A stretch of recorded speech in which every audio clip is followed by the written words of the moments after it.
Hello' everyone, আজি আহিছোঁ তিতা কেৰেলাৰ এটা নতুন ৰেচিপিৰ সৈতে। সেইটো হৈছে কুৰকুৰীয়াকৈ ভজা তিতা কেৰেলাৰ চিপছ।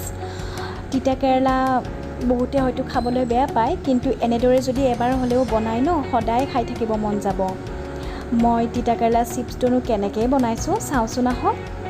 প্ৰথমতে মই কেৰেলা দুটা লৈ পেলাই পাতল পাতলকৈ কাটি লৈছোঁ। মই কুমলীয়া লৈছোঁ আৰু পাতল পাতলকৈ কাটি লৈছোঁ। যদি গুটি থাকে আপোনালোকে গুটিবোৰ আঁতৰাই ল'ব।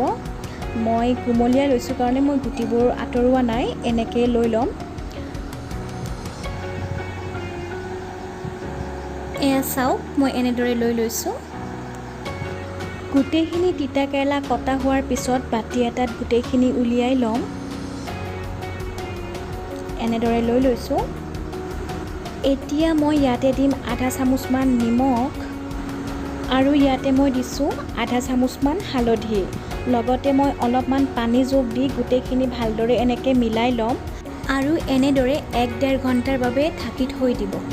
এনেদৰে হালধি আৰু নিমখ পানীত তিতা কেৰেলাখিনি তিয়াই থ'লে তিতাটো বহুতখিনি কমি যায়, সেইবাবে এইখিনি কৰা হয়। এনেকৈ ভালদৰে তিয়াই থৈ দিব আৰু মই ঢাকনি দি দিলোঁ। ঢাকনিখন আঁতৰোৱাৰ পিছত মই তিতা কেৰেলাখিনি আৰু এবাৰ ভালদৰে চেপি ল'ম আৰু ভালদৰে এনেকৈ হাতেৰে চেপি লৈ মই ভালদৰে 2-3বাৰমান পানীৰে ধুই ল'ম। এনেকৈ চেপি লৈছোঁ, চাওক পানীখিনি মই পেলাই দিছোঁ। তিতা কেৰেলা তিতা হোৱাৰ বাবে বহুতে খাবলৈ বেয়া পায়, কিন্তু মই বনোৱা ধৰণেৰে বনাই চাবচোন, একদমেই তিতা নালাগে আৰু এবাৰ বনালে সদায় খাই থাকিব মন যাব। এনেকৈ মই ধুই লৈছোঁ। 2-3বাৰমান মই ভাল চফা পানীৰে ধুই ল'ম আকৌ। এতিয়া মই ইয়াতে এড কৰিম 2 চামুচ জোখৰ বেচন। মই 2 চামুচ বেচন দি দিছোঁ। ইয়াতে মই 1 চামুচ কৰ্ণফ্লাৱাৰ ব্যৱহাৰ কৰিছোঁ। তাৰপিছত ইয়াতে মই দিছোঁ 2 চামুচ চুজি আৰু কৰ্ণফ্লাৱাৰ দিলে খাবলৈ বহুত ক্ৰিপচি হয় আৰু ভাল লাগে, সেইকাৰণে মই দুয়োটাই ইউজ কৰিছোঁ ইয়াতে। এতিয়া দিছোঁ হালধি আধা চামুচ আৰু হালধি দিয়াৰ পিছত মই ইয়াতে দিছোঁ আধা চামুচমান জলকীয়া গুড়ি, লগতে দিছোঁ আধা চামুচ জিৰা গুড়ি, আধা চামুচ ধনিয়া গুড়ি,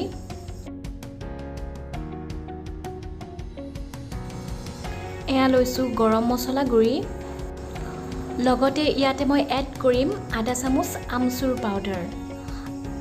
আদা নহৰু অকণমান মই পিচি ৰাখিছিলোঁ, সেইখিনিও ইয়াতে মই ভালদৰে মিলাই লৈছোঁ আৰু এইখিনি দি লগতে অকণমান পানী দি, বেছি পনীয়া কৰিব নালাগে, নামমাত্ৰ পানী দি গোটেইখিনি ভালদৰে মিলাই ল'ব আৰু মিলাই লৈ 10-15 মিনিটৰ বাবে ঢাকি থৈ দিব। মই হাতেৰে অলপ সানি লৈছোঁ যাতে গোটেইখিনি বস্তু কেৰেলাখিনিৰ ওপৰত ভালদৰে লাগি যায়।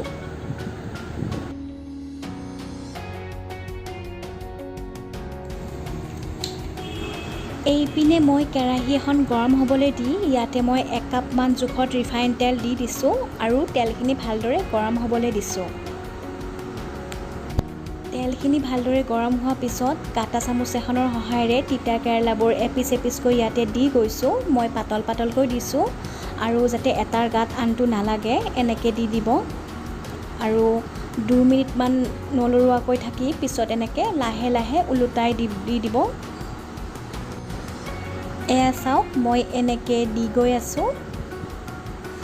এইখিনি আপোনালোকে মিডিয়াম টু ল' ফ্লেমত ফ্ৰাই কৰিব, কাৰণ সময় অলপমান লাগে, কিন্তু এনেদৰে ফ্ৰাই কৰিলে তিতা কেৰেলাখিনি খাব একদম ক্ৰিপচি হ'ব, বহুত ভাল লাগে। সেইকাৰণে আপোনালোকে কম জুইত গোটেইখিনি ভাজিব। মই গোটেইখিনি এনেকৈ অলপ অলপকৈ দি গৈ ভাজি আছোঁ। লাহে লাহে কালাৰবোৰ সলনি হ'ব ধৰিছে আৰু মুৰমুৰীয়া হ'ব, আপোনালোকে ভাজোঁতে গম পাব।